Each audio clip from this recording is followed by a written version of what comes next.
TikTok as a platform has created community and a space for free speech for 150 million Americans and counting. I didn't end up peeing. I'm gonna get my chicken. That includes many of the content. That's right. That includes many of the content creators that I just met with in my office. They talk to me about a sense of family. They talk to me about a sense of community. They talk to me about a place that is helpful to their mental health and to their sense of belonging and well-being.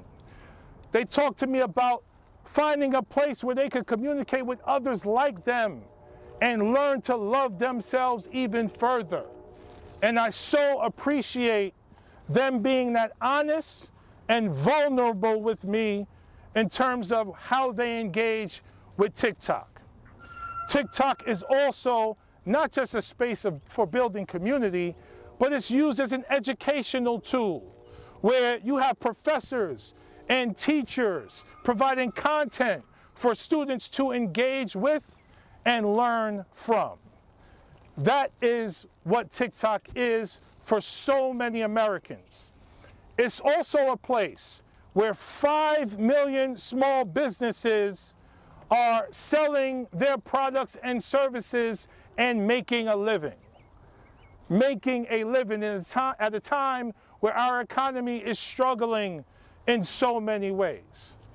So we're talking about free speech for everyday Americans. We're talking about small business owners who use TikTok to grow their business.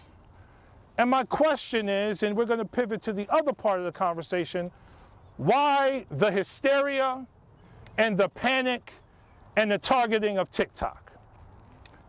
These guys are straight. What the fuck is that? Wait, what? I was going to say, these guys are, of course, bought and paid for by TikTok to do this, right? Including, I guess, Jamal Bowman. I don't know if he's like personally invested in it in some way because he like loves TikTok or something, or because TikTok is like lobbying directly through him. But it's like very obvious that, I mean, all of the protesters there are like paid for by TikTok. It's just, TikTok is basically doing what every other company does in the United States of America. But again, because it's Chinese, it's like clearly, you know, it's somehow indecent. But again, just like the same thing I said with everything else, it is a little indecent. You know what I mean? Not because it's a Chinese company doing it, but because it's any company doing it is indecent.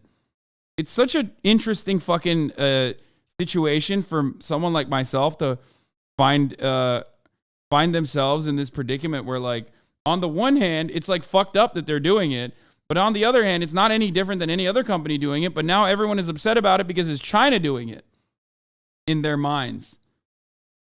Odd. It's such an odd predicament to be in. You know what I mean? It's the evil version of place, Japan. Yes. Yes, exactly. Much like Japan, but evil. Are you still in love with Japan? Yes. 100%. 100%.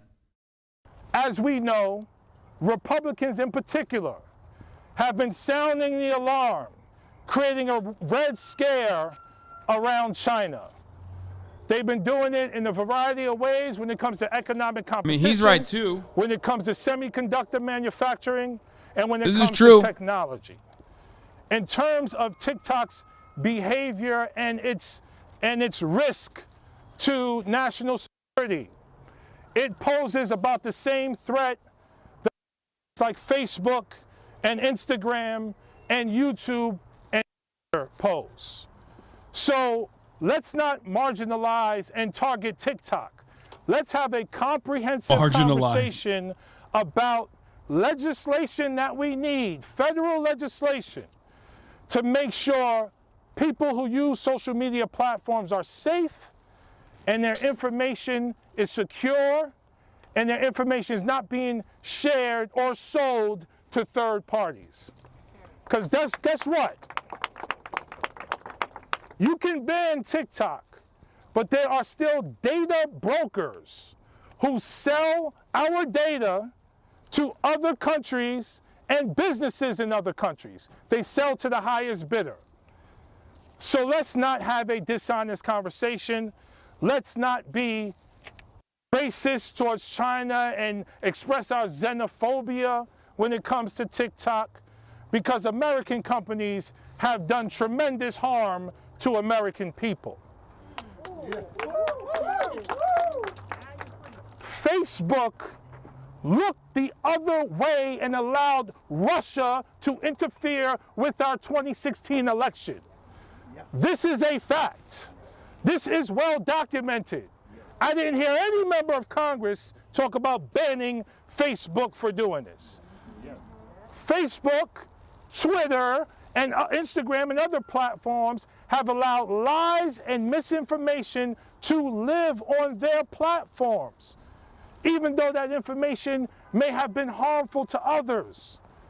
From the January 6th attack to the genocide in Myanmar, American social media companies have been used to facilitate harm in tremendous ways. So let's talk about... It's so weird because, like, everything he said pretty much is true. It's just that when you're standing in front of that podium, in front of all of those people that were pretty much paid to be there, like, it's impossible for people to look at what you're saying and go, yeah, I agree with it. Like, I've said pretty much the identical things, with the exception of, like, being like Russia and Russiagate is objectively true, even though, yes, Russia did absolutely fucking pay for a lot of ads on Facebook. Cambridge Analytica is a true thing. It's been greatly exaggerated by liberals. That part is true, though. I hate when anti-Russiagators who are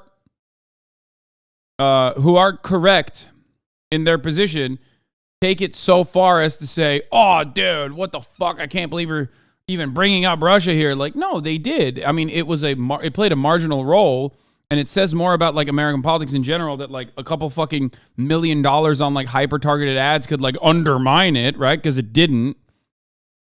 But it's still true that, albeit marginal, it still played a role. Thank you, because the chat is knee-jerking about Russia weirdly. Yeah. I don't know if Bowman was paid, but the creators there were brought out by TikTok or TikTok management companies. I know them personally. Yeah. About federal legislation to ensure the safety and security of everyone who uses social media. And part of that is related to banning data brokers and stopping them for selling our data to the highest bidder. Let's have that conversation.